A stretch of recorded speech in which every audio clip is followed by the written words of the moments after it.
Welcome to MiConvert.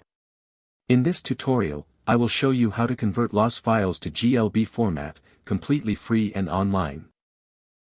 Open your browser and search for LOS to GLB MiConvert.com.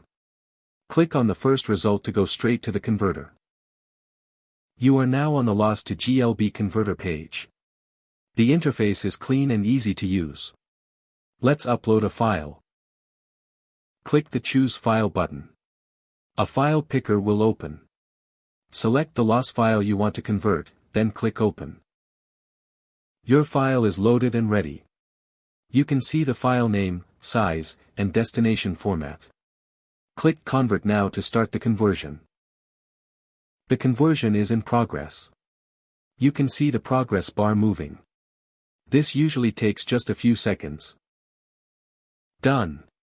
Your file has been successfully converted. Click Download to save the GLB file to your computer. That's it.